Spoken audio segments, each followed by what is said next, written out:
Hello दोस्तों, आज हमारी थर्ड क्लास है। ठीक है, करंट अफेयर्स की प्रहार मैगजीन से। आपको प्रहार पूरी जो मैगजीन है वो आर के लिए स्पेशल है और उसी से पॉइंट बाय पॉइंट हम लोग ऑप्शन एमसीक्यू के माध्यम से इस क्लास को हम देखेंगे। ठीक है, तो ये क्लास आपके लिए बहुत ज्यादा महत्वपूर्ण होने वाली है। तो हम आते हैं हमारे पहले प्रश्न पर। ठीक है, वैश्विक खाद्य पुरस्कार 2025 को किसको दिया गया है? हमारे पास क्वेश्चन है कि वैश्विक खाद्य पुरस्कार है 2025 को 25 किसको दिया गया है?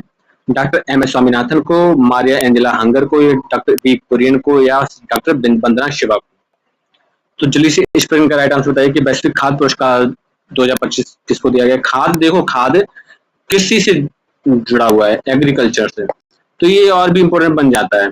डॉक्टर स्वामीनाथन को आपको पता है कि ये हरित क्रांति के, भारत में हरित क्रांति के जनक थे। ठीक है, और इस प्रश्न का जो राइट आंसर होगा वो होगा डॉक्टर मारिया एंजेला हंगर। ठीक है, डॉक्टर मारिया एंजेला हंगर को खाद्य सुरक्षा और पोषण में उनके योगदान के लिए एक पुरस्कार दिया गया था जिसका नाम था वैश्विक खाद्य पुरस्कार 2025। डॉक्टर एम एस स्वामीनाथन पहले ही सम्मानित हो चुके हैं और इनका 2024 में इनका निधन भी हो गया था। डॉक्टर बी कुरियन के बारे में बात की जाए तो ये श्वेत क्रांति के जनक है। ठीक है, किस क्रांति के जनक है? श्वेत क्रांति के जनक है। ठीक है, और डॉक्टर वंदना शिवा के बारे में बात की जाए तो ये पर्यावरण से संबंधित है, कार्यकर्ता पर्यावरण से, इनका नाम पर्यावरण से रिलेटिव। ठीक है, आगे बढ़ते हैं। भारत याला ग्लेशियर किस देश में स्थित है? याला ग्लेशियर किस देश में स्थित है? नेक्स्ट क्वेश्चन है, याला ग्लेशियर किस देश में स्थित है? भारत में, नेपाल, भूटान या तिब्बत? तो इसका जो राइट आंसर होगा वो बताइए कौन सा होगा राइट आंसर? तो इसका जो राइट आंसर होगा वो होगा तिब्बत। याला ग्लेशियर देश में, तिब्बत देश में स्थित है। ठीक है, याला ग्लेशियर तिब्बत में स्थित है, हिमालय के उत्तरी भाग है। क्लियर। अब भारत की और बात करते हैं तो भारत यहाँ याला ग्लेशियर नहीं है। नेपाल में बात की जाए तो अन्नपूर्णा रेंज प्रसिद्ध है। यहाँ नेपाल में, नेपाल की कौन सी रेंज प्रसिद्ध है? अन्नपूर्णा रेंज फेमस है। क्लियर। भूटान के बारे में बात की तो यहाँ पर भी याला नहीं है। तो याला ग्लेशियर कहाँ पर है? तो ये है तिब्बत में। याला ग्लेशियर पर्वतारोहियों के लिए प्रशिक्षण स्थल है। ठीक है, जो लोग पर्वतों पर चढ़ते हैं वहां पे इनकी ट्रेनिंग की जाती है याला ग्लेशियर पर। आगे बढ़ते हैं। नेक्स्ट क्वेश्चन है, एंथनी अल्बनीज किस देश के प्रधानमंत्री हैं? नेक्स्ट क्लास में इससे पहली जो क्लास थी उसमें इस प्रश्न का जिक्र हुआ था कि एंथनी अल्बनीज किस देश के प्रधानमंत्री हैं? कनाडा के, ऑस्ट्रेलिया के, न्यूजीलैंड या यूनाइटेड किंगडम के?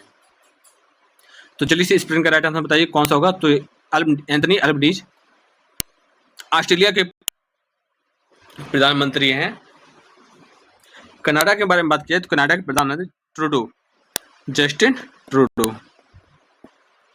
ठीक है, जस्टिन ट्रूडो है कनाडा के। न्यूजीलैंड के बारे में बात की जाए तो क्रिस हिपकिंस हैं, क्रिस हिपकिंस।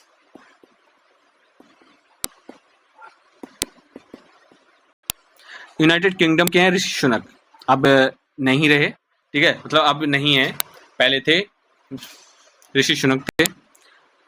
और इसके बारे में जानने लायक अगर चीज है तो जो है एंथनी अल्बनीज, ये किस पार्टी संबंधित है? तो ये ऑस्ट्रेलियन लेबर पार्टी से हैं, ऑस्ट्रेलियन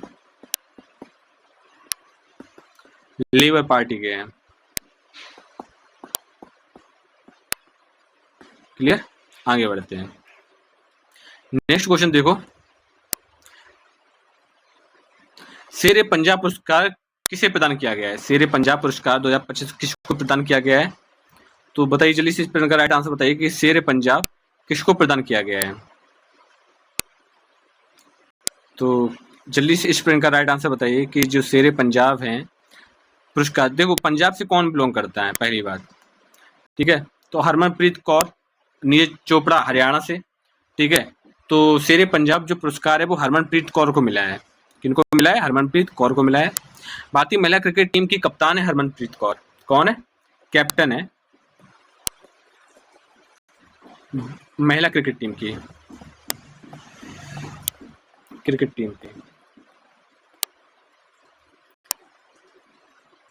ठीक है, थोड़ा सा कम कर लेते हैं इसको।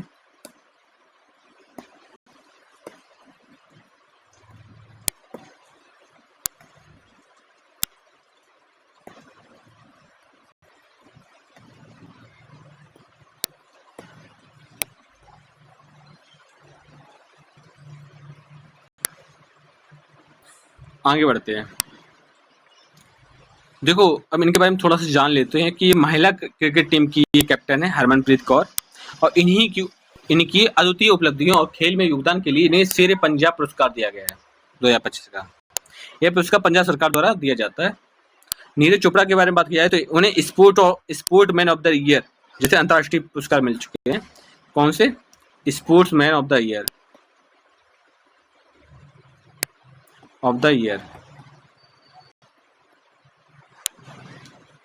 रविंद्र पाल सिंह के बारे में बात की जाए तो यह नाम हालिया राष्ट्रीय पुरस्कार में नहीं आया है। लवलीना बारगोहेन के बारे में बात की जाए, पहली बात ये भारत की है, बॉक्सिंग में पदक विजेता है, लेकिन 2025 में यह पुरस्कार इन्हें नहीं मिला है। ठीक है, जो लवलीना बारगोहेन है ये किससे जुड़ी हुई है? बॉक्सिंग से। आगे बढ़ते हैं। भारत का पहला सौर विधानसभा भवन कहाँ स्थापित किया गया है? तो ये प्रश्न जल्दी हो जाता है कि भारत का पहला सौर विधानसभा भवन कहाँ स्थापित किया गया है। जल्दी से बताइए इस प्रश्न का राइट आंसर क्या होगा कि भारत का पहला सौर विधानसभा भवन दिल्ली में, चंडीगढ़ में, बेंगलुरु में और लखनऊ में। तो जो भारत का पहला सौर यानी कि पूरी तरह से सोलर पैनल्स पर डिपेंडेंट है, तो ये जो सौर विधानसभा भवन है ये कहाँ पर? बेंगलुरु में है। ठीक है, इस प्रश्न का right answer option number C हो जाएगा। अब बेंगलुरु कर्नाटक में है। कर्नाटक विधानसभा को 2025 में पूरी तरह से सौर ऊर्जा से संचालित करने वाला भारत का पहला विधानसभा घोषित कर दिया गया है। दिल्ली के बारे में बात की जाए तो यह सोलर प्रोजेक्ट तो है, यहाँ पर सोलर प्रोजेक्ट है, लेकिन विधानसभा इस सूची में नहीं आता है। चंडीगढ़ में बात की जाए तो सोलर कैपिटल कहा जाएगा चंडीगढ़ को। ठीक है, सोलर कैपिटल। क्लियर? पर विधानसभा, यहाँ की जो विधानसभा है वो नहीं चलती है सोलर से। लखनऊ बात की जाए तो यहाँ पर सौर विधानसभा भवन नहीं है। ओके, आगे बढ़ते हैं। नेक्स्ट क्वेश्चन, भारत का पहला डिजिटल निगरानी पोर्टल डिपड पोर्टल किससे जुड़ा हुआ है? भारत का पहला डिजिटल निगरानी पोर्टल डिपड पोर्टल किससे जुड़ा हुआ है? स्वास्थ्य निगरानी से, खाद्यान्न गोदाम से, नदियों की निगरानी से या रेलवे माल निगरानी से? तो जल्दी से इस प्रश्न का राइट आंसर बताइए कि इस प्रश्न का राइट आंसर क्या होगा? डिपड पोर्टल। जो डिपड पोर्टल है वो खाद्यान्न गोदाम से संबंधित है। ठीक है, इस पोर्टल को खाद्यान्न गोदामों की निगरानी के लिए शुरू किया गया था। इसका उद्देश्य अनाज संग्रहण और वितरण में पारदर्शिता लाना था। ठीक है, जो इस पोर्टल का क्या काम था? अनाज को संग्रह करना, अनाज संग्रहण,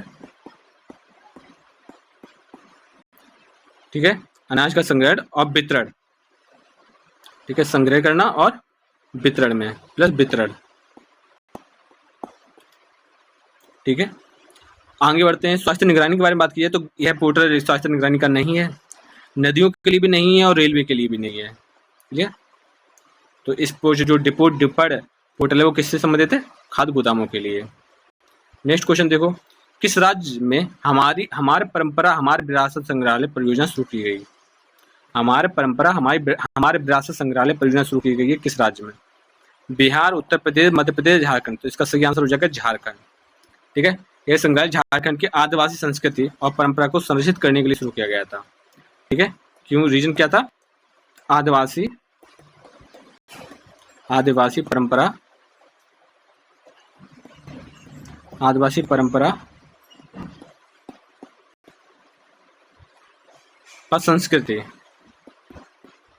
व संस्कृति को संरक्षित करने के लिए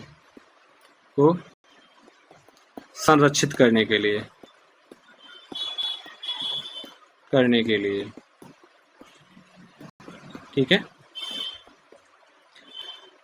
बिहार के बारे में बात की जाए तो यहाँ कोई ऐसी परियोजना नहीं स्टार्ट हुई है। उत्तर प्रदेश में बात की जाए तो अलग हेरिटेज प्रोजेक्ट चल रहे हैं, और मध्य प्रदेश में यह परियोजना एमपी में भी नहीं है। क्लियर? अन्य विकल्पों के बारे में बात की जाए तो बिहार के बारे में अगर थोड़ा सा जान लें तो यहाँ पर नालंदा और विक्रमशिला यूनिवर्सिटी संग्रहालय है। ठीक है, नालंदा और कौन सा संग्रहालय? विक्रमशिला। ठीक है, नालंदा और विक्रमशिला। संग्रहालय है यहाँ पर बिहार में। उत्तर प्रदेश के बारे में बात की जाए तो यहाँ पर काशी विश्वनाथ कॉरिडोर चर्चा में है हाल इस साल। कौन सा चर्चा में है? Kashi Ecuador, Kashi Vishwanath corridor, Kashi Vishwanath corridor. ठीक है। मध्य प्रदेश के बारे में बात की जाए तो ट्राइबल म्यूजियम खोला गया है भोपाल में, लेकिन यह इसकी परियोजना नहीं है, लेकिन यहाँ पर म्यूजियम जरूर खोला गया है ट्राइबल म्यूजियम। यानी कि ट्राइबल म्यूजियम इसलिए खोला गया है कि मतलब कि जैसे कि जो भी इनकी संस्कृति है, विरासत है, वो सभी एक जगह संभाल कर रखी जा सके। आगे बढ़ते हैं। ऑपरेशन सिंदूर के बारे में बात की जाए तो ऑपरेशन सिंदूर किस देश के खिलाफ भारत का एक ऑपरेशन था, एक समन्वित हमला था? नेपाल, चीन, पाकिस्तान या बंगलौर? तो बांग्लादेश, तो इसका सही आंसर हो जाएगा पाकिस्तान। ठीक है, पाकिस्तान इसका राइट आंसर हो जाएगा। ये ऑपरेशन भारतीय नौसेना द्वारा 2025 में पाक अधिकृत, ठीक है, ये जो ऑपरेशन सिंदूर था ये पीओके से स्टार्ट हुआ था, पीओके, पाक अधिकृत कश्मीर, ठीक है, आतंकी ठिकानों पर किया गया था। इस ऑपरेशन का उद्देश्य सीमा पर आतंकवाद को रोकना था। भारत पाक के सैन्य ऑपरेशन यूपीपीसीएस के करंट अफेयर्स में आए हैं। ठीक है, भारत पाक के सैन्य ऑपरेशन यूपीपीसीएस करंट अफेयर्स में कई बार पूछे गए हैं। नेपाल के बारे में बात की जाए तो भारत नेपाल के संबंध शांतिपूर्ण है। चीन के खिलाफ ऑपरेशन स्नो लियोपार्ड हुआ था। ठीक है, भारत चीन के खिलाफ, ठीक है, भारत और चीन का जब हुआ था तो एक था operation leopard, operation snow leopard, PERA, operation snow leopard. ठीक है, ये ऑपरेशन चला था भारत और चीन के मध्य। ठीक है, किसके मध्य चला था? भारत और चीन के मध्य। बांग्लादेश के बारे में बात किया जाए तो 1971 का ऑपरेशन जैकपॉट प्रसिद्ध है यहाँ का। 1971 का jackpot, operation jackpot, operation jackpot famous है बांग्लादेश का ऑपरेशन। आगे बढ़ते हैं। नेक्स्ट क्वेश्चन देखो कि ग्लोबल विंड रिपोर्ट 2025 के अनुसार भारत ने कितने गीगावाट पवन ऊर्जा क्षमता प्राप्त की है? ठीक है, तो फिर से सुनो, ग्लोबल विंड रिपोर्ट 2025 के अनुसार भारत ने कितने गीगावाट पवन ऊर्जा क्षमता प्राप्त की है? ठीक है, ऑपरेशन ग्लोबल विंड रिपोर्ट है, ठीक है, हवा की रिपोर्ट है, तो कितने गीगावाट पवन ऊर्जा क्षमता हासिल कर ली है? तो इसका राइट आंसर हो जाएगा 50.04 गीगावाट। ऑप्शन बी इसका राइट आंसर हो जाएगा। भारत 2050 तक 50.04 गीगावाट पवन ऊर्जा दक्षता हासिल कर ली है। भारत का स्थान विश्व में चौथा है। ठीक है, भारत का स्थान विश्व में क्या है? पवन ऊर्जा से एनर्जी लेने के लिए 4th पोजीशन पे है। ठीक है, GWEC ग्लोबल विंड, इसका शॉर्ट में क्या बोलोगे? GWEC, तो ग्लोबल विंड एनर्जी काउंसिल की रिपोर्ट। क्लियर? अब आगे बढ़ते हैं। देखो, रिन्यूएबल एनर्जी पर यूपीएससी पीसी सवाल बार बार पूछता है, इसलिए ये प्रश्न बार बार आपके सामने दिखाया गया है। आपसे ये पूछ लिया जाएगा कि GWEC के अनुसार भारत ने कितने गीगावाट पवन ऊर्जा क्षमता हासिल कर ली है, तो आप क्या जवाब दोगे? 50.04। क्लियर? अन्य विकल्पों में अगर देखा जाए तो 40.12 गीगावाट ये पुराना डाटा है। ठीक है, अभी के लिए आप इतना याद रखोगे। ठीक है, 50.04 अगर ग्लोबल विंड रिपोर्ट से आपका क्वेश्चन बनता है तो। आगे बढ़ते हैं। विश्व ऑटिज्म जागरूकता दिवस कब मनाया जाता है? ये कुछ स्पेशल चाइल्ड होते हैं, ठीक है, जिनको एक प्रॉब्लम होती है वो, लेकिन हाँ, उस प्रॉब्लम के साथ एक इनको वरदान भी होता है कि ये किसी एक क्षेत्र में बहुत आगे जाते हैं। तो विश्व ऑटिज्म जागरूकता दिवस कब मनाया जाता है? 21 अप्रैल को, 2 अप्रैल, 21 मार्च, 2 अप्रैल, 10 अप्रैल या 15 मई? तो इसका राइट आंसर हो जाएगा 2 अप्रैल। ठीक है, 2 अप्रैल को विश्व ऑटिज्म जागरूकता दिवस मनाया जाता है और ये हर साल आता है। यह दिवस UNGA, United nation general assembly द्वारा घोषित किया गया है। ये जो दिवस है 2 अप्रैल वाला, ये कब घोषित, किसने घोषित किया है? तो ये क्या है? UNGA ने। UNGA की फुल फॉर्म क्या है? यूनाइटेड ऑटिज्म अवेयरनेस, ठीक है, अवेयरनेस डे, ठीक है। ये दिवस यूनाइटेड नेशन है, जनरल असेंबली, थोड़ा सा ये मिस हुआ है, ठीक है। फिर से देख लो, यूएनजीए की full form United nation general assembly, ठीक है। तो यूनाइटेड नेशन जनरल असेंबली ये यूएनजीए की फुल फॉर्म है, आपसे पूछ ली जा सकती है। आगे बढ़ते हैं। अब 21 मार्च के बारे में बात करते हैं। तो वर्ल्ड डाउन सिंड्रोम डे मनाया जाता है 21 मार्च को, world down syndrome day, world down syndrome day मनाया जाता है 21 मार्च को, ठीक है। 15 मई को बात की जाए तो इंटरनेशनल फैमिली डे मनाया जाता है, 15 मई को इंटरनेशनल फैमिली डे,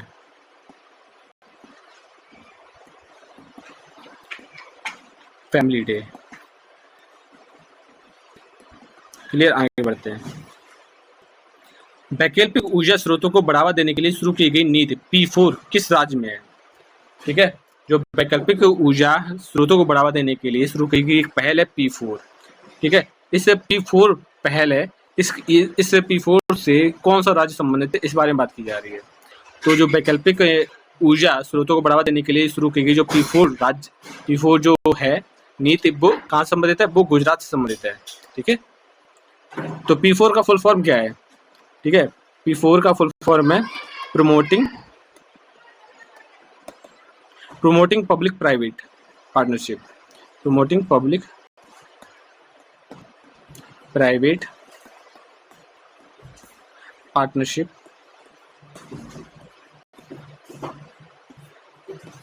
ठीक, सिर्फ पार्टनरशिप फॉर पावर प्रोजेक्ट,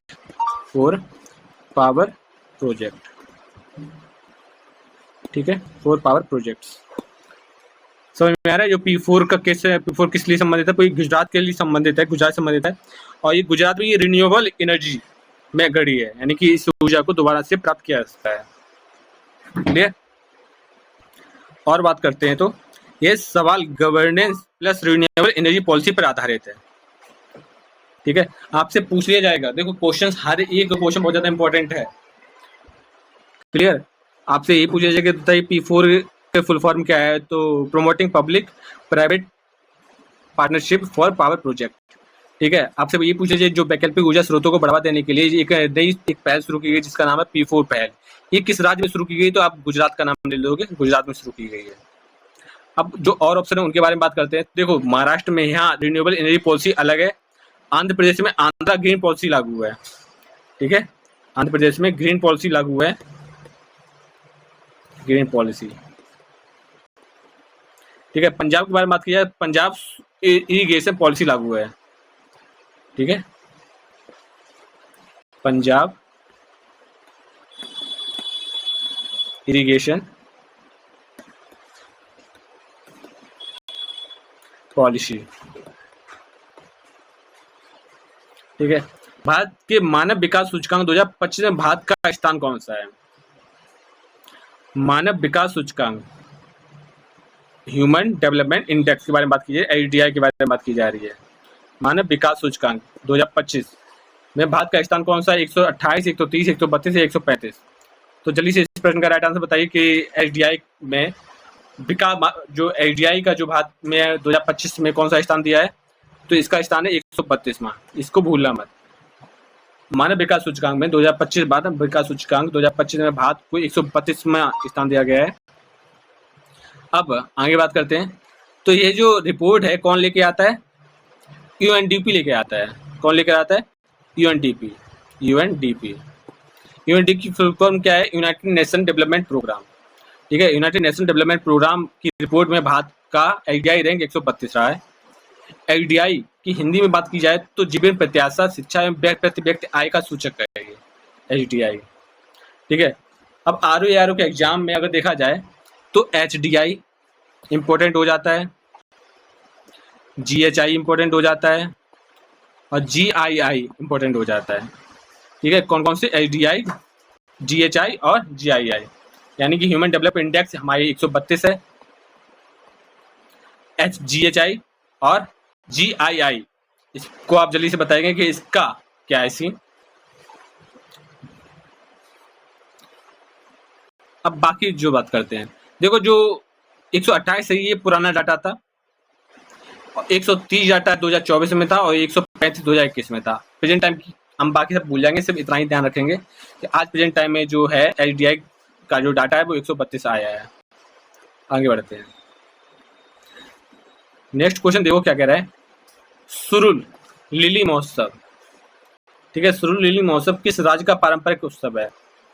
जो सुरुल लिली महोत्सव है किस राज्य का पारंपरिक नृत्य उत्सव है? अरुणाचल प्रदेश का, नागालैंड का, मणिपुर का या मिजोरम का?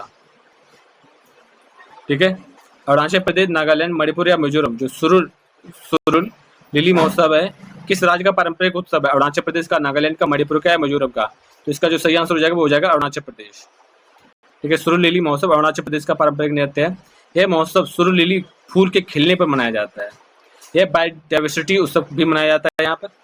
ठीक है, और ये आर्ट एंड कल्चर सेक्शन में स्टेट फेस्टिवल पूछा जाता है, उसमें ये आपसे पूछा जा सकता है कि सुरुल लिली महोत्सव किस राज्य का पारंपरिक उत्सव है।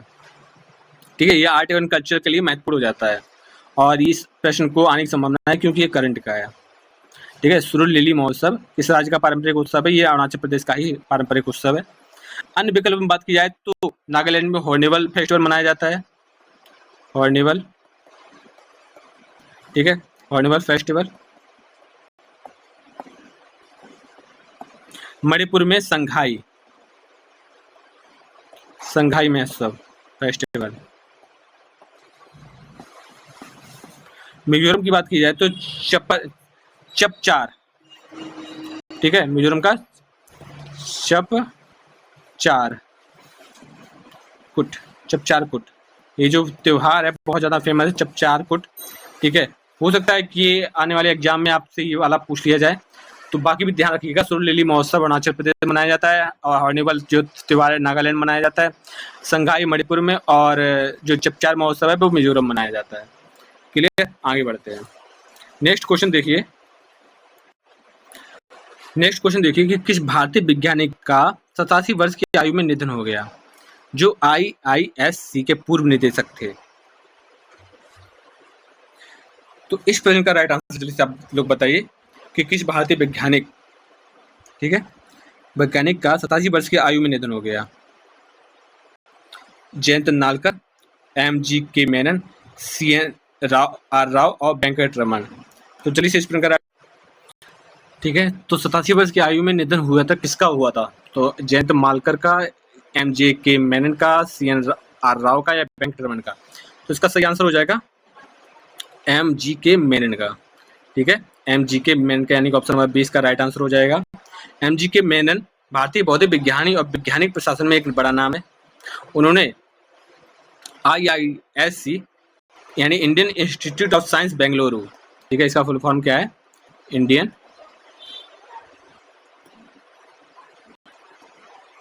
इंस्टीट्यूट ऑफ साइंस बेंगलुरु के निदेशक के रूप में इन्होंने काम किया था। ये कॉस्मिक रेज पर शोध के लिए प्रसिद्ध फेमस थे। MGK मेनन किस लिए फेमस थे? कॉस्मिक रेडिएशन के लिए, कॉस्मिक रेज के लिए, कॉस्मिक रेज के लिए फेमस थे। ठीक है, और इनके बारे में बात की जाए तो भारत सरकार के वैज्ञानिक सलाहकारों के रूप में उन्होंने इसरो और DRDO की योजनाओं में भी योगदान दिया है। इनकी जो आयु है वो 87 वर्ष की अवस्था में इनका निधन हो गया। बात और भी ऑप्शन के बारे में बात करते हैं तो जयंत नालकर, ये खगोल शास्त्री हैं, ठीक है, और ये अभी जीवित हैं, खगोल शास्त्री जीवित हैं, अंतरिक्ष अनुसंधान में योगदान देते हैं। ठीक है, ये खगोल शास्त्री हैं, एस्ट्रोफिजिस्ट हैं, खगोल शास्त्री।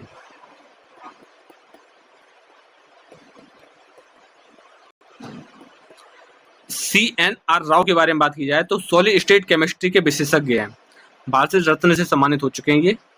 किसके विशेषज्ञ हैं? सॉलिड स्टेट केमिस्ट्री, ठीक है। और इनको भारत रत्न मिल चुका है, इंपॉर्टेंट है, इनको क्या मिल चुका है? भारत रत्न। वेंकट रमन के बारे में बात की जाए तो ये इन सब से बाहर है। आगे बढ़ते हैं। अब याला ग्लेशियर कहाँ पर स्थित है, इसके बारे में बताइए। भूटान, नेपाल, सिक्किम या तिब्बत? तो याला जो ग्लेशियर है वो तिब्बत में स्थित है, तिब्बत के हिमालय क्षेत्र में स्थित है। लोकप्रिय ट्रेकिंग और रिसर्च लोकेशन जहां जलवायु परिवर्तन का असर अध्ययन किया जाता है। यह ग्लेशियर ल्हासा के पास स्थित है। किसके पास स्थित है? नियर ल्हासा। क्लियर? आगे बढ़ते हैं। भूटान के बारे में बात किया तो यहाँ ग्लेशियर है, जैसे गंगलार ग्लेशियर, लेकिन याला नहीं। तो भूटान पे कौन सा ग्लेशियर है? गंगलार ग्लेशियर, गंगलार ग्लेशियर।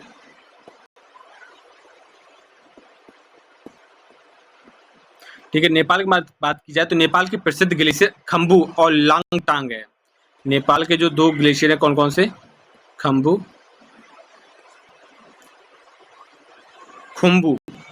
और लांगटांग। ये जो दो ग्लेशियर हैं बहुत ज्यादा फेमस है नेपाल में। सिक्किम के बारे में बात किया तो जेमू ग्लेशियर फेमस है यहाँ पर। सिक्किम में कौन सा ग्लेशियर? जेमू ग्लेशियर। क्लियर? और तिब्बत में आपको पता ही है, तिब्बत में याला ग्लेशियर फेमस है। अब नेक्स्ट क्वेश्चन है हाक आई 360। हाक आई 360 का उपयोग किसके लिए किया जाता है? रेडियो तरंगी निगरानी के लिए, कृषि भूमि सर्वेक्षण के लिए, नदी तल सर्वेक्षण के, अंतरिक्ष अन्वेषण के लिए। तो चलिए बताइए इस प्रश्न का राइट आंसर क्या होगा? हाँ आई 360। तो जल्दी से इस प्रश्न का राइट आंसर बताइए। देखो जो हाक आई 360 तकनीक का उपयोग किसके लिए किया जाता है? तो ये रेडियो तरंगी निगरानी के लिए होता है। ठीक है, इसका राइट ऑप्शन नंबर ए हो जाएगा। और रेडियो तरंगे किस में काम करती हैं इसका पूरा देखो। हाक आई 360 अमेरिका की, पहली बात ये एजेंसी है अमेरिका की। ठीक है, ये किसकी एजेंसी? यूएसए की एजेंसी है। ठीक है, इसमें जो रेडियो फ्रिक्वेंसी सिग्नल का पता लगाने और ट्रैक करने के लिए उपग्रहों को उपयोग करती है। इसका प्रयोग समुद्री निगरानी, अवैध मछली पकड़ना, जहाजों की पहचान करना आज के लिए किया जाता है। ठीक है, अब आगे बढ़ते हैं। रेडियो तरंगी निगरानी के लिए तो सही है। कृषि भूमि सर्वेक्षण के बारे में बात की जाए तो इसरो द्वारा भुवन प्लेटफॉर्म से किया जाता है। इसरो द्वारा किसके प्लेटफॉर्म से किया जाता है? भुवन प्लेटफॉर्म। भुवन प्लेटफॉर्म। ठीक है, नदी तल सर्वेक्षण के बारे में बात की जाए तो यह सोनार तकनीकी से होता है, सोनार तकनीकी से। ठीक है, नदी तल सर्वेक्षण में सोनार तकनीक का प्रयोग किया जाता है। अंतरिक्ष अन्वेषण में बात की जाए तो यह नासा और इसरो के मिशन से जुड़ा हुआ है। ठीक है, नासा और इसरो के मिशन से जुड़ा हुआ है अंतरिक्ष अन्वेषण। आगे देखो, नेक्स्ट क्वेश्चन देखो क्या कह रहा है। प्रधानमंत्री नरेंद्र मोदी को ऑर्डर ऑफ मुबारक अल कबीर किस देश ने प्रदान किया है? जल्दी से बताइए इस प्रश्न का राइट आंसर क्या होगा। अगर आपने कल की क्लास देखी हुई तो इस प्रश्न का राइट आंसर आप जल्दी बता पाएंगे। तो ऑर्डर ऑफ मुबारक अल कबीर किस देश ने प्रदान किया है? तो कुवैत ने प्रदान किया है। ठीक है, कुवैत का ये सर्वोच्च नागरिक सम्मान है। 2024 में सम्मान प्रधानमंत्री नरेंद्र मोदी को भारत कुवैत द्विपक्षीय संबंधों को मजबूत करने के लिए दिया गया था। ठीक है, बहरीन के बारे में बात की जाए तो बहरीन का सर्वोच्च सम्मान है किंग हमाद। ठीक है, इसका जो सर्वोच्च सम्मान कौन है? King Hammad. King Hammad order of the रेनेसिस, RENAISSANC,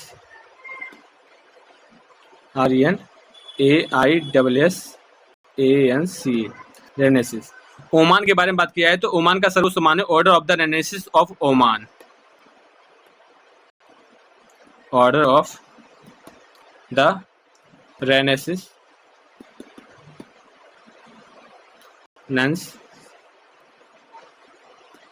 of Oman. ठीक है, सऊदी अरब का क्या है? किंग अब्दुल्लाज शाह। यहाँ का सर्वोच्च सम्मान क्या है? सऊदी अरब का किंग अब्दुल्लाज अब्दुल्लाजिज साश, ये अब सऊदी अरब का सर्वोच्च सम्मान है। नेक्स्ट क्वेश्चन देखो, भारत का पहला अंतरराज्यीय चीता कॉरिडोर किन राज्यों में बनाया जाएगा? तो राजस्थान, मध्य प्रदेश में, गुजरात, महाराष्ट्र, कर्नाटक, केरल या उड़ीसा, झारखंड। तो जल्दी से बताइए इस प्रश्न का राइट आंसर क्या होगा। देखो, मध्य प्रदेश में कूनो है नेशनल पार्क, और राजस्थान का कौन सा है, जल्दी से बताइए इस प्रश्न का। राजस्थान कल बताया था, राजस्थान का है मुकुंदरा हिल्स, ठीक है, कूनो और मुकुंदरा हिल्स, ये दो हैं। तो इन जितने अब मध्य प्रदेश और राजस्थान, ये एमपी का और ये राजस्थान का, और इन दोनों के बीच कॉरिडोर बनाया जा रहा है, टाइगर चीता कॉरिडोर, ठीक है। चीतों की सुरक्षा, आवाजाही सुनिश्चित करना इसका उद्देश्य रहेगा। क्लियर। गुजरात और महाराष्ट्र के बारे में बात की जाए तो बाघ तेंदुए के लिए कॉरिडोर है, गुजरात में बाघ तेंदुए के लिए का कॉरिडोर है, ठीक है। कर्नाटक केरल के बारे में बात की जाए तो हाथी कॉरिडोर है, यहाँ पर हाथी कॉरिडोर, ठीक है। उड़ीसा झारखंड के बारे में बात किया जाए तो यहाँ पर कोई भी कॉरिडोर नहीं है अभी तक। आगे बढ़ते हैं। फ्रंटियर टेक्नोलॉजी इंडेक्स 2024 में भारत का कौन सा स्थान रहा है? चलिए इस प्रश्न का राइट आंसर बताइए। जो फ्रंटियर टेक्नोलॉजी इंडेक्स है 2024 का, भारत का स्थान क्या है? तो देखो, फिर से जल्दी से आप इस प्रश्न का राइट आंसर बताइए। देखो 30 है, 30 स्थान है जापान का, 32 ऑस्ट्रेलिया का है, ठीक है, 32 क्या है ऑस्ट्रेलिया का है, 39 किसी का भी नहीं है इन दोनों में से, और 36 में बात की जाए तो भारत का स्थान है, भारत का स्थान क्या है, भारत का स्थान है 36, ठीक है। तो इस प्रश्न का राइट आंसर ऑप्शन नंबर 36 होगा, option number C 36। Frontier technology index 2024 में भारत का स्थान 36 है, ठीक है। सीट्स पर फर्स्ट, सेकंड, थर्ड में कौन रहा है? देखो फर्स्ट रहा है चाइना चीन, सेकंड पर कौन रहा है? अमेरिका यूएसए, और थर्ड पे कौन रहा है? स्वीडन, और हमारा भारत 36 पोजीशन पे रहा है। फ्रंटियर टेक्नोलॉजी इंडेक्स अनकॉड द्वारा जारी होता है, अनटॉड द्वारा। अब ये जो टेक्नोलॉजी इंडेक्स जारी कौन करता है? अनटॉड, UNTAD,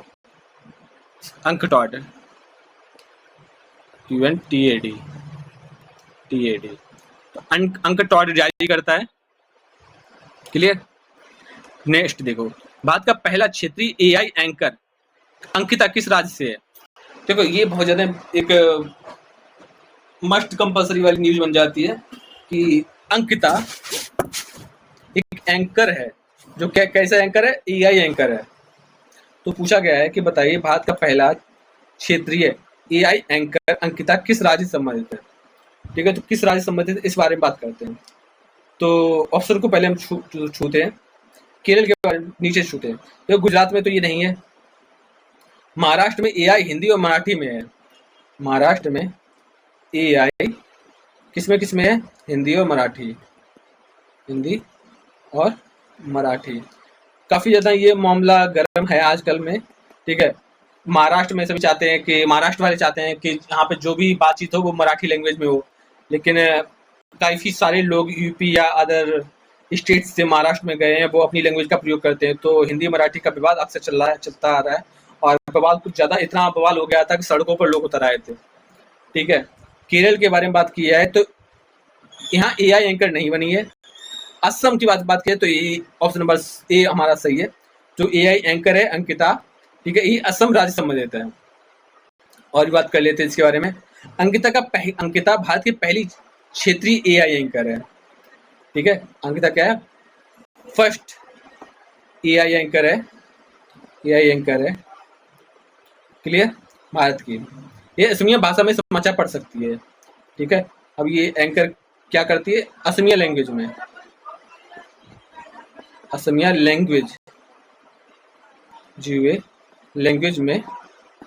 न्यूज पढ़ती है, ठीक है। और बात कर लेते हैं, एक निजी मॉडल निजी मीडिया चैनल ने लॉन्च किया है। जो एआई एंकर है किसने लॉन्च किया है? Private digital private media channel ने इसे लॉन्च किया है। अब बताओ, जो एंकरिंग भी अब ये भी एआई मतलब करेंगे, तो फिर जो वास्तव में जो ह्यूमन है वो कहाँ जाएगा? क्योंकि पहले तो इंसान एंकरिंग करते हैं, अब अगर इंसानों की जगह अगर एआई ले लेगा तो फिर इंसान कहाँ जाएंगे? रोजगार खत्म हो रहा है, क्योंकि जितनी भी जॉब्स हैं वो एआई ले रही है, क्योंकि अब उसको जानकारी अच्छे से होगी। ठीक है, नेक्स्ट देखो, नेक्स्ट क्वेश्चन है कान फिल्म महोत्सव। कौन सा महोत्सव है? कान फिल्म महोत्सव। ठीक है, डब्ल्यूएचए पेंडेमिक एनिमेशन को कौन सा पुरस्कार मिला है? कान फिल्म महोत्सव में डब्ल्यूएचए पेंडेमिक एनिमेशन में को कौन सा पुरस्कार मिला है? गोल्डन लॉयन, ठीक है, कौन सा पालन डी और सिल्वर बियर या क्रिस्टल अवार्ड? तो जल्दी से बताइए इस प्रश्न का राइट आंसर क्या होगा? डब्ल्यूएचए पेंडेमिक एनिमेशन। तो कान फिल्म महोत्सव था, उसमें डब्ल्यूएचए पेंडेमिक एनिमेशन को क्रिस्टल अवार्ड मिला है। कौन सा मिला है? क्रिस्टल अवार्ड मिला है। तो डब्ल्यूएचए पेंडेमिक एनिमेशन ने कान फिल्म फेस्टिवल 2024 में क्रिस्टल अवार्ड जीता। ये एनिमेशन कोविड-19 महामारी पर आधारित है। ठीक है, ये जो एनिमेशन है किस पर बेस्ड है? ये एनिमेशन बेस्ड है कोविड-19 पर। कोविड-19 जो महाबीमारी चली थी उस पर बेस्ड है। ठीक है, आगे बढ़ते हैं, गोल्डन लाइन के बारे में बात करते हैं थोड़ा। तो वेनिस फिल्म फेस्टिवल का है ये, वेनिस फिल्म फेस्टिवल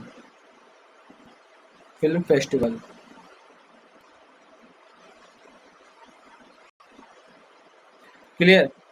उसका पाल्मे डी ओर कांस का सर्वोच्च पुरस्कार है। ठीक है, ये पाल्मे डी ओर है किसका? कांस का सर्वोच्च पुरस्कार है, सर्वोच्च अवार्ड है। ठीक है, सिल्वर बियर के बारे में बात की जाए तो ये बर्निनाले का पुरस्कार है।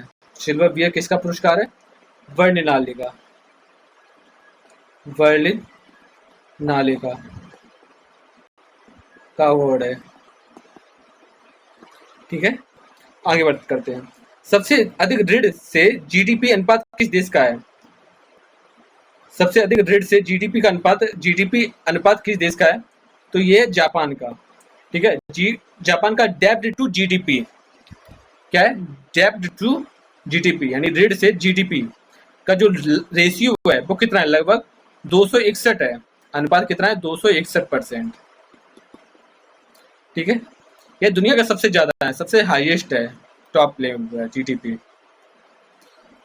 ग्रीस के बारे में बात किया तो ग्रीस का है 171%, सूडान का है 200, ठीक है 200% है। क्लियर। और सबसे ज्यादा किसका है? जापान का है 261%। ठीक है, तो ऋण से जीडीपी यानी कि आप समझ सकते हो ऋण से जीडीपी का अनुपात जापान का सबसे ज्यादा है, 261% है। बात का पहला अंतरिक्ष आधारित कृषि परामर्श सेवा, पहला अंतरिक्ष आधारित कृषि परामर्श सेवा सावास के बारे में बात की जा रही है। ठीक है, कृषि परामर्श सेवा, तो सावास की फुल फॉर्म क्या है? Space based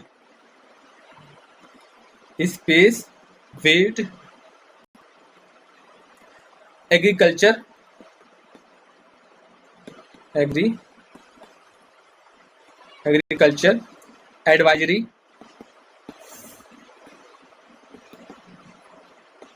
advisory services. ठीक है, तो space based agriculture advisory service ये सावास की फुल फॉर्म है। और ये पहला, ठीक है, इसकी शुरुआत किसने की थी? नीति आयोग ने, इसरो ने, आईसीएआर ने या डीआरडीओ ने? तो जल्दी से इस प्रश्न का राइट आंसर बताइए, इसका जो है किसने किया था? ये किया था इसरो ने। ठीक है, इंडिया स्पेस रिसर्च ऑर्गेनाइजेशन ने सावास से पहले उसकी शुरुआत की थी। यह किसानों को मौसम, फसल की स्थिति और अन्य कृषि सलाह देता है। नीति आयोग की बात की जाए तो नीति आयोग भी सलाह देता है, ये भी एडवाइजरी है, लेकिन इस जो सेवा है, ये पहले वो इसरो ने शुरू करवाई थी। ICAR के बारे में बात की जाए तो ये भी कृषि अनुसंधान करता है, ठीक है। DRDA रक्षा अनुसंधान के बारे में बात करता है। नेक्स्ट क्वेश्चन देखो, किस देश का पहला coastal waste to CNG plant लगाया गया है? Coastal waste to CNG, waste to CNG। तो जल्दी से स्पेलिंग का राइट आंसर बताइए कि स्पेलिंग का राइट आंसर क्या होगा। तो किस देश में पहले कोस्टल वेस्ट CNG प्लांट लगाया गया? तो इसका सही आंसर हो जाएगा भारत, ठीक है। भारत ने कोस्टल वेस्ट CNG प्लांट लगाया है। भारत 2024 में पहला coastal waste CNG plant Maharashtra में लगाया था। कहाँ लगाया था? महाराष्ट्र में, ठीक है। महाराष्ट्र में जगह थी मुंबई, ठीक है, मुंबई में। यह संयंत्र तटीय क्षेत्रों में प्लास्टिक और अन्य कचरे से कंप्रेस्ड नेचुरल गैस बनाता है, ठीक है। क्या बनाता है? Compressed natural gas. इसका उद्देश्य समुद्री प्रदूषण को कम करना और ग्रीन फ्यूल का उत्पादन करना है, ठीक है। बाकी ऑप्शन के बारे में देखते हैं। श्रीलंका के बारे में बात करते हैं तो यहाँ पर वेस्ट टू एनर्जी प्लांट लगा है। श्रीलंका में कौन सा प्लांट लगा है? Waste to energy plant, to energy plant, ठीक है, waste to energy plant. Nepal के बारे में बात की जाए तो लैंड देखो, नेपाल लैंड लॉक्ड देश है, यहाँ पर कोई भी कोस्टल प्लांट नहीं लगा है। भूटान के बारे में बात की जाए तो ग्रीन एनर्जी पर काम करता है, पर वेस्ट टू CNG नहीं है, ठीक है।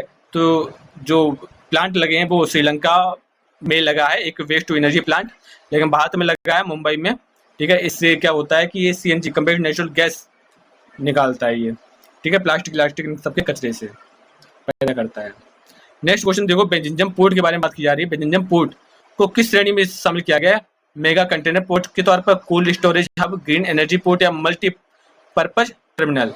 तो बेंजिंगम पोर्ट को मेगा कंटेनर पोर्ट की श्रेणी में रखा गया है, ठीक है। बेंजिंगम पोर्ट केरल में स्थित है, केरल में,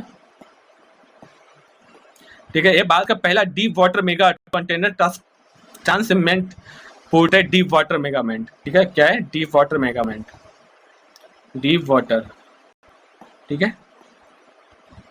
यहाँ बड़े कंटेनर जहाज आसानी से आ सकते हैं। इसी को जो बेंजिंगम पोर्ट है, इसी को अडानी पोर्ट द्वारा विकसित किया गया है, और इसी को अडानी पोर्ट भी कह सकते हो, अडानी पोर्ट, ठीक है, अडानी पोर्ट। और देख लेते हैं, ठीक है। कोल्ड स्टोरेज हब के बारे में बात की जाए तो फूड इंडस्ट्री से जुड़ा हुआ है। Cold storage hub food industry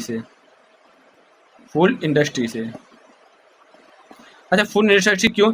देखो, ठंड में खाना खराब नहीं होता, तो वो ऐसी जगह से लेकर आएंगे जो खराब ना हो, तो वो कोल्ड स्टोरेज होते हैं, वहाँ पर फूड इंडस्ट्री बोली जाती है।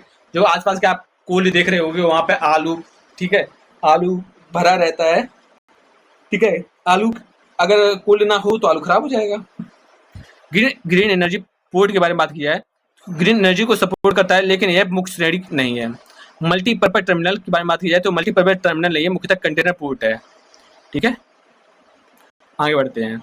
जो बेंजिंगम पोर्ट है, क्या है? कंटेनर पोर्ट है, मल्टीपर्पज टर्मिनल नहीं है, ठीक है, कंटेनर पोर्ट है ये। भारत में पहली बार किस राज्य में हेरिटेज कॉरिडोर परियोजना लागू की गई?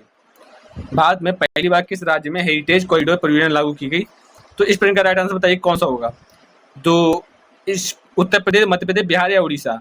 तो जो हेरिटेज कॉरिडोर परियोजना है सबसे पहले उड़ीसा में आई थी, ठीक है। उड़ीसा की पुरी शहर में इस परियोजना को लाया गया था। किस में लाया था? पुरी, ठीक है। उद्देश्य था जगन्नाथ मंदिर के चारों ओर के क्षेत्र का सौंदर्यीकरण और स्मार्ट इंफ्रास्ट्रक्चर तैयार करना था, ठीक है। जगन्नाथ मंदिर के लिए था, जगन्नाथ मंदिर के लिए, ठीक है, जगन्नाथ मंदिर के लिए था, ठीक है। स्मार्ट इंफ्रास्ट्रक्चर और सौंदर्यीकरण के लिए, यानी ब्यूटी के लिए। क्लियर? और आगे बात करते हैं। उत्तर प्रदेश के बारे में बात की जाए तो यहाँ काशी विश्वनाथ कॉरिडोर है। यूपी में कौन सा कॉरिडोर है? काशी विश्वनाथ कॉरिडोर है, विश्वनाथ कॉरिडोर, ठीक है। मध्य प्रदेश के बारे में बात की जाए तो उज्जैन का महाकाल कॉरिडोर है यहाँ पर, मध्य प्रदेश में उज्जैन का महाकाल कॉरिडोर, महाकाल कॉरिडोर। ठीक है, बिहार के बारे में बात की जाए तो बौद्ध सर्किट के लिए काम चल रहा है, बौद्ध सर्किट यहाँ बनाया जा रहा है, अभी पूरा नहीं हुआ है, चल रहा है। आगे बढ़ते हैं, एम फॉर नेचर। ठीक है, एक्शन फॉर नेचर है ये। एक्शन फॉर नेचर पहल का मुख्य उद्देश्य क्या है? पर्यावरण संरक्षण और युवाओं की भागीदारी बढ़ाना, तकनीकी स्टार्टअप को बढ़ावा देना, स्मार्ट शहर बनाना, डिजिटल अर्थव्यवस्था को बढ़ावा देना। तो जो एक्शन फॉर नेचर है ये है पर्यावरण संरक्षण और युवाओं की भागीदारी को बढ़ाना, इसका उद्देश्य रहा है। ठीक है, और एक्सप्लेन किया जाए तो action in nature for resilient environment इसका फुल फॉर्म है। ठीक है, यह भारत सरकार की यह पहल है जो युवाओं को जलवायु परिवर्तन और पर्यावरण संरक्षण के लिए प्रेरित करती है। क्लियर। तकनीकी स्टार्टअप को बढ़ावा देने के लिए बात की जाए तो एम अटल इनोवेशन मिशन से जुड़ा हुआ है। ठीक है, AIM से जुड़ा हुआ है। इसकी फुल फॉर्म क्या है? अटल इनोवेशन मिशन, अटल इनोवेशन मिशन से जुड़ा हुआ है। ठीक है, लेकिन इस पहल से नहीं जुड़ा, वो अलग बात है। स्मार्ट शहर के बारे में बात की जाए तो स्मार्ट सिटीज मिशन का भाग है ये, स्मार्ट सिटीज मिशन का। डिजिटल अर्थव्यवस्था को बढ़ावा देना है, डिजिटल इंडिया से जुड़ा हुआ है। ठीक है, किससे जुड़ा हुआ है? डिजिटल इंडिया से, डिजिटल इंडिया। आगे बात करते हैं, डिपड पोर्टल किससे संबंधित? डिपड पोर्टल खाद्यान्न भंडार के लिए, रेलवे माल प्रबंधन के लिए, स्वास्थ्य निगरानी के लिए, शिक्षा डेटा के लिए। तो ये जो डिपड पोर्टल है ये खाद्यान्न भंडार के लिए फेमस है। ठीक है, depot portal FCI food corporation of India की पहल है। किसकी पहल है? FCI की पहल है, FCI की। ठीक है, फूड कॉर्पोरेशन ऑफ इंडिया। इसका उद्देश्य खाद्यान्न भंडार और प्रबंधन में पारदर्शिता लाना है। ई गवर्नेंस इनिशिएटिव से जुड़ा हर सवाल इसमें पूछा जाएगा। खाद्यान्न के बारे में तो आपको पता चलेगा। रेल माल प्रबंधन के बारे में बात की जाए तो यह TMC से जुड़ा हुआ है, TMC नहीं, TMS। इसका फुल फॉर्म होती है ट्रैक मैनेजमेंट सिस्टम। क्या है? Track management system. ठीक है, स्वास्थ्य निगरानी के बारे में बात की तो कोविन या ई संजीवनी से जुड़ा हुआ है। ठीक है, किससे जुड़ा हुआ है? कोविन या ई संजीवनी,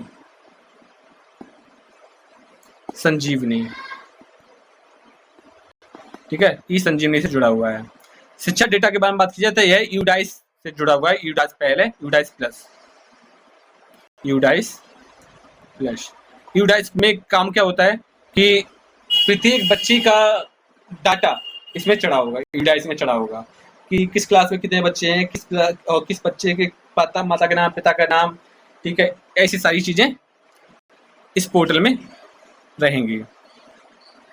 नेक्स्ट क्वेश्चन देखो, भारत का पहला अंतरिक्ष आधारित वन चेतावनी प्रणाली किस वर्ष लॉन्च हुई थी? तो अंतरिक्ष आधारित वन चेतावनी प्रणाली किस वर्ष लॉन्च की थी? 2023 में, 24 में, 25 में या 26 में? तो इसका जो सही आंसर हो जाएगा 2023 हो जाएगा। इस प्रणाली का नाम है फॉरेस्ट फायर अलर्ट सिस्टम। ठीक है, इस पहल का नाम क्या है? फॉरेस्ट फायर अलर्ट सिस्टम,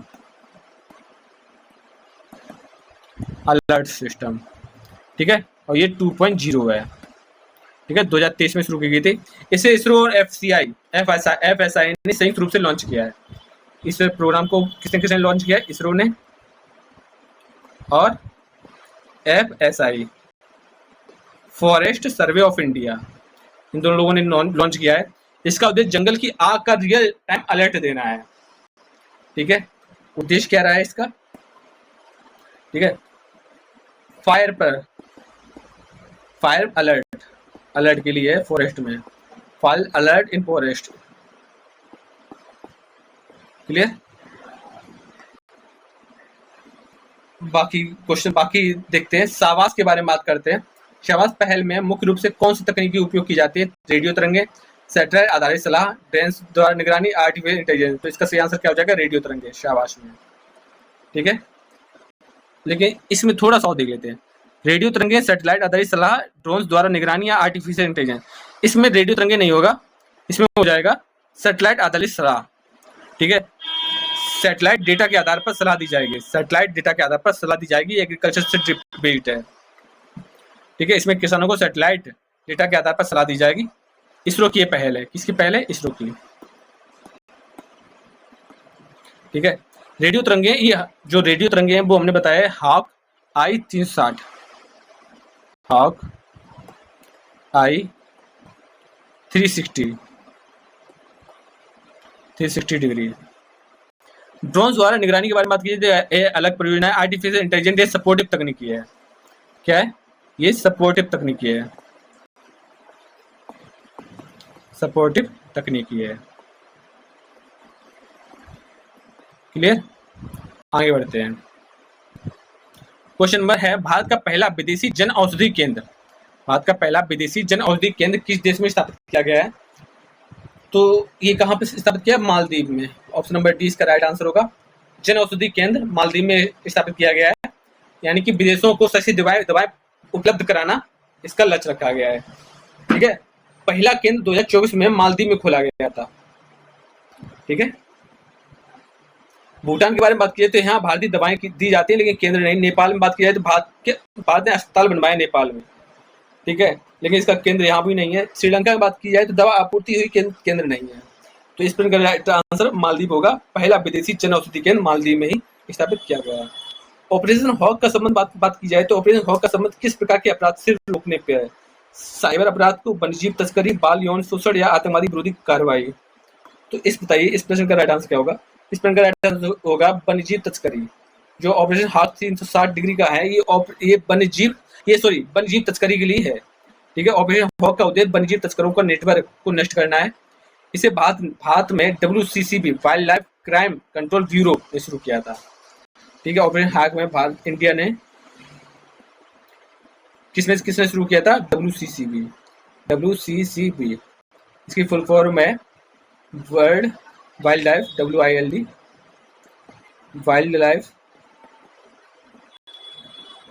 ठीक है, क्राइम कंट्रोल ब्यूरो।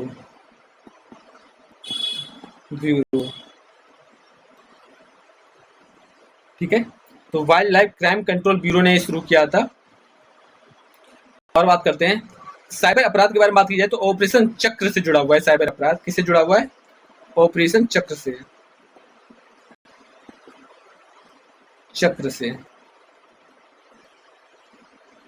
ठीक है, बाल यौन शोषण के बारे में बात की जाए तो ऑपरेशन मासूम से जुड़ा हुआ है। बाल यौन शोषण किससे जुड़ा हुआ है? ऑपरेशन मासूम। ऑपरेशन मासूम। ठीक है, आतंकवाद विरोधी कार्रवाई के बारे में बात की जाए तो operation all out. Operation all out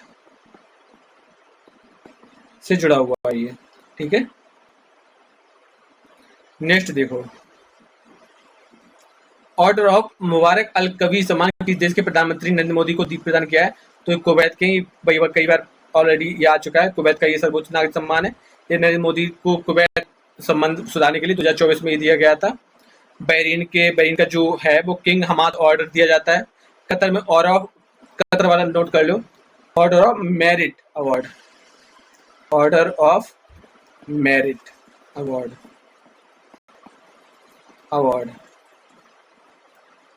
Oman बात की जाए तो ऑर्डर ऑफ रेनेसेंस अवार्ड है ओमान का।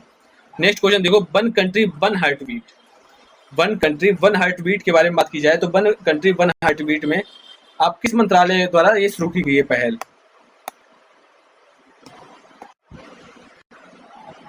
तो जल्दी से बताइए इस प्रश्न का राइट आंसर क्या होगा? संस्कृति मंत्रालय, स्वास्थ्य मंत्रालय, पर्यटन मंत्रालय या सूचना एवं प्रसारण मंत्रालय? तो one country one heart beat इसका सही आंसर हो जाएगा स्वास्थ्य मंत्रालय ने ये पहल शुरू की है। ठीक है, यह पहल राष्ट्रव्यापी स्वास्थ्य सेवाओं को बेहतर बनाने के लिए शुरू की गई थी। इसका मुख्य उद्देश्य था हृदय रोगों की रोकथाम और सस्ती चिकित्सा सेवाएं उपलब्ध कराना था। ठीक है, हार्ट से संबंधित है, हार्ट से संबंधित इसका काम है। स्वास्थ्य मंत्रालय ने इसे 2025 में लॉन्च किया था। ठीक है, ये जो स्कीम है ministry scheme and health initiative. ठीक है, संस्कृति मंत्रालय के बारे में बात की जाए तो यह संस्कृति कार्यक्रम से जुड़ा हुआ है। पर्यटन मंत्रालय पर्यटन से जुड़ा हुआ है। सूचना एवं प्रसारण मंत्रालय मीडिया में संचार के लिए जिम्मेदार है। ठीक है, आगे बढ़ते हैं। बेल्जियम पोर्ट किस भारतीय राज्य में स्थित है? तो वही केरल में है, कई बार आ चुका है। डीप वाटर ट्रांसशिपमेंट पोर्ट है ये केरल के तिरुवनंतपुरम में है, तिरुवनंतपुरम में। अडानी पोर्ट के द्वारा विकसित किया गया ये, ठीक है। तमिलनाडु के बारे में बात की जाए तो यहाँ तूतीकोरन और चेन्नई पोर्ट है। तमिलनाडु में कौन सा पोर्ट है? तूतीकोरिन, तूतीकोरिन, और कौन सा पोर्ट है? चेन्नई पोर्ट है, ठीक है, चेन्नई पोर्ट है यहाँ पर। कर्नाटक के बारे में बात किया, न्यू मैंगलोर पोर्ट है गोवा में। मर्मुगोवा गांव, सॉरी ये वाला इंपॉर्टेंट है बहुत ज्यादा, मर्मुगांव पोर्ट है यहाँ पर, मर्मुगांव पोर्ट है यहाँ पर, ठीक है, काफी ज्यादा इंपॉर्टेंट है गोवा वाला। हाक i360 तकनीक किस देश की कंपनी द्वारा विकसित की गई थी? तो ये यूएसए की कंपनी है, ठीक है, यूएसए की कंपनी है और ये रेडियो फ्रिक्वेंसी सिग्नल ट्रैकिंग में विशेषज्ञ है। इसका उपयोग समुद्री गतिविधियों, अवैध जहाजों और सुरक्षा उद्देश्यों के लिए किया जाता है, ठीक है। इसका उपयोग समुद्री गतिविधियों, अवैध जहाजों और सुरक्षा के लिए किया जाता है। और बात करते हैं तो स्पेस टेक्नोलॉजी और डिफेंस से जुड़े इसमें सवाल आते हैं, आपके एग्जाम में पूछे जाएंगे। भारत के बारे में बात की जाए तो भारत में इस प्रकार की तकनीक नहीं बनी है अभी तक। रूस में बात की जाए तो यहाँ मुख्य रूप से अंतरिक्ष रक्षा तकनीकी विकसित होती है। चीन में निगरानी तकनीकी विकसित करता है, लेकिन हाक i360 नहीं है, ठीक है। फ्रंटियर टेक्नोलॉजी इंडेक्स 2024 में भारत का रैंक कितना है? जल्दी बताइए कितना है? तो 36 है, ठीक है। और ये कौन, इसने जो ये जो इंडेक्स है कौन प्रस्तुत करता है? अनकॉड काउंट, ठीक है, UNCTAD, अंकटॉड, ठीक है, United Nations conference on trade and development द्वारा, ठीक है, 36वां स्थान प्राप्त है। भारत की AI, रोबोटिक्स एंड बायोटेक्नोलॉजी में उभरती हुई तकनीकी कार्य रैंकिंग दी जाती है।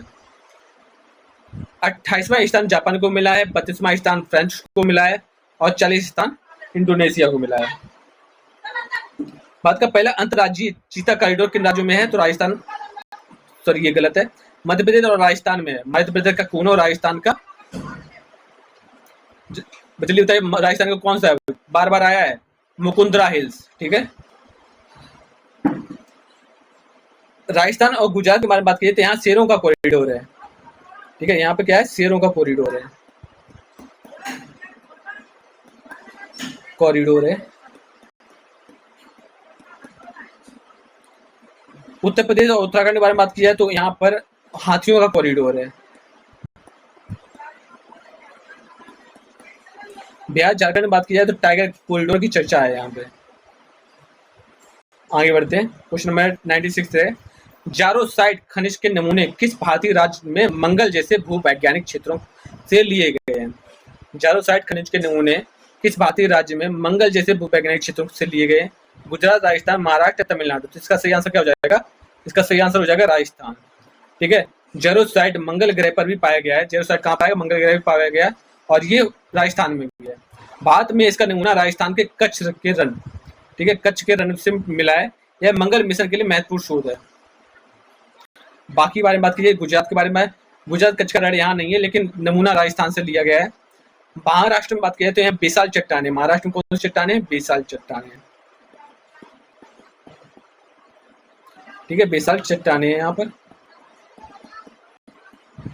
तमिलनाडु के बारे में बात की जाए तो यहाँ ग्रेनाइट प्रमुख है, ग्रेनाइट।